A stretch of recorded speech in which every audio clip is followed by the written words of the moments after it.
I love it when Republicans declare there's a war on drugs, because that means if they're right, if there is a war, people on drugs are winning. I was gonna clean my room until I got high. This is Congressman Carlos Jimenez from Florida. Spoiler alert, he's insane. Really glad that they're a terrorist, been designated a terrorist by the Trump administration. Now let's go after them and wipe them off the face of the earth. What do you mean by that? Let's go after them, attack them inside Mexico. Is that what you're saying?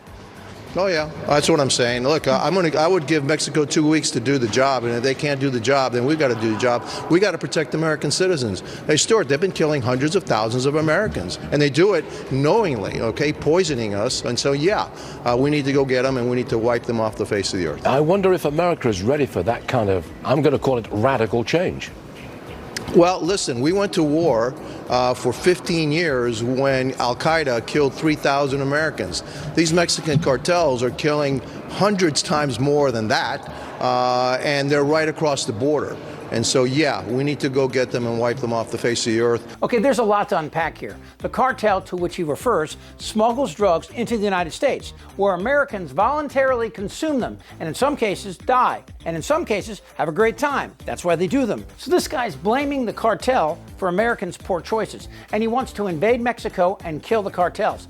Well, he's an idiot. On so many levels, it'll be hard to fully illustrate the depths of stupid in this Republican Party, but I'll give it a shot. Minutes after entering the Oval Office, President Trump signing an executive order starting the process of categorizing drug cartels as foreign terrorist organizations. Groups, Trump says, have flooded the United States with deadly drugs, violent criminals, and vicious gangs. I will direct our government to use the full and immense power of federal and state law enforcement to eliminate the presence of all foreign gangs and criminal networks. I know Trump doesn't do drugs, but listening to him speak, maybe he might want to start with a Monster energy drink and go from there. How will it work? The executive order gives Secretary of State Marco Rubio 2 weeks to make recommendations to the president about which groups should fall into the foreign terrorist category, joining a list that includes ISIS, Al-Qaeda, and Boko Haram. Here's what else Trump said. Would you think about ordering U.S. Special Forces into Mexico to take them out? Could happen. Stranger things have happened. The next morning, Mexican President Claudia Sheinbaum said the U.S. can do what it likes within its own borders, but Mexico is dedicated to its sovereignty. Sheinbaum said open dialogue between the neighboring countries is crucial. All right, let's back up. Where do the cartels get their power? From Jewish space lasers? No, they get the money from this terrorist support group. And I'm proud to be an American, where at least I know I'm free. Yeah, in the U.S., there are a lot of drug cartels, like McDonald's. If people started reading the labels on the food they consume, packed with chemicals and addictive amounts of salt and sugar, there'd be no golden arches anymore. But I'm just getting started. I'm loving it. Why are Americans doing drugs, and how many Americans are dying from the cartel and their drugs? Well, let's start with fentanyl and cocaine. Combined, they kill about 125,000 Americans. That's about 40 9/11s, and that's tragic. But most of those deaths come from fentanyl, which if they legalize drugs here and control their packaging and distribution, we could eliminate that risk entirely. But Republicans care more about the appearance than the lives being lost. Anyone watching me right now knows a part of town where they can go to get meth, coke, and fentanyl. That's right, Junior's house. Donald Trump Jr.'s on cocaine. But what about obesity and diabetes? That kills 400,000 people a year. Does that make Ronald McDonald a terrorist? They know the fat, sugar, and cholesterol is bad for you, but they trust you not to eat there 2 to 3 times a day, which approximately 12 million people do. And what about pot? Oh, wait. No one's ever overdosed on pot in the history of ever. Not to say there aren't negative ramifications for users of THC. They occasionally sleep through their alarm and forget their Netflix password. Tell me something, Sergeant. What's your personal opinion of marijuana? We already know your official opinion. Prejudiced. Now, why do you say that? I see the results every hour, on the hour, every day. The kids, I've seen what it does to them. Every time you pick up a youngster who's dropping acid, 9 out of 10 times he's holding marijuana. I judge weed by the company it keeps. What Jimenez is saying is the people who sell drugs are terrorists, but the people whose actions bring the cartel here, what does that make them? Kid Rock? Guilty, guilty! Let's look at the numbers. Annually, about 125,000 Americans die from fentanyl and cocaine combined. And that's a tragedy, but a tiny number compared with this.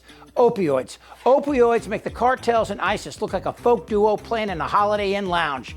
the Sackler family and Purdue Pharma pushed opioids to doctors and Americans and averaged 650,000 deaths annually. We broke them up, but no one went to jail. The company was fine, but the principals and the owners, they got to keep their billions. Have you heard of the Sackler family? They are the family at the center of a Supreme Court case that will ultimately determine whether they can receive legal protections from civil lawsuits related to the opioid epidemic, fueled in part by the drug OxyContin, made by the company the Sacklers owned, Purdue Pharma. The case dates back to 2019, when Purdue filed for bankruptcy, but the Sacklers never did. Under a bankruptcy plan approved by a federal bankruptcy court judge, the Sacklers agreed to contribute $6 billion for abatement of the opioid crisis, and victims can receive direct compensation between $3,500 and $48,000. In exchange, the Sacklers are shielded from civil lawsuits. There's pushback on both sides of the case from the victims of the opioid crisis and those who lost loved ones to drug overdoses. So the Republicans want to send U.S. troops into Mexico to hunt for people and do what? Kill them? Bring them back here? What would that even look like? We can't find undocumented people outside a Home Depot. Of course, it's all bullshit. What it reveals is this. This is a Sackler family responsible for the deaths of 750,000 Americans, and this is a cartel member. Notice anything different about them? Home to the mountain.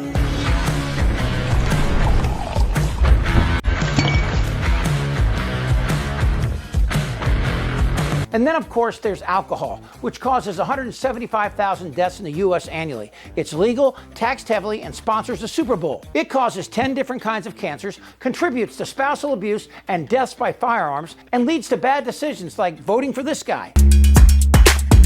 But my favorite part is comparing Americans voluntarily using drugs to the attack on the United States by bin Laden. Well, listen, we went to war for 15 years when Al-Qaeda killed 3,000 Americans. We attacked Iraq, who had nothing to do with 9/11, and we killed 1 million Iraqis. A decade later, we killed bin Laden, who was a Saudi who, along with 17 other Saudis, attacked the United States. And we concluded the whole thing by selling jets to the Saudis so they could bomb Yemen civilians during their civil war and subsequent famine. Guys like Jimenez and Trump's dotardly militia won't tell their people what I'm telling you, that we are responsible for motivating terrorists to attack us, and that the cartel's power comes from us, the U.S., by creating a demand for drugs, which leads to the killing of innocent people with guns that were manufactured here in the U.S. Really glad that they're terrorists, been designated as terrorists by the Trump administration. Look, Mexico is an ally, and they would love to rid themselves of the cartels. And if we stop buying their drugs, that would be the end of them. And then, what would these dangerous, low-life thugs do if they didn't have drugs to sell? I don't know. Go into politics? Damn right. Trust me. Shut the f*** up, Darren. Who's with me? Oh, yeah, the lie. Indictable. Out of sheer morbid curiosity, I'm allowing this freak show to continue. We need to go get them, and we need to wipe them off the face of the earth. I don't want to talk about this stuff. Am I wrong? Yeah. They're eating the dogs. You're an idiot. I think he's crazy. I'm Chip Franklin.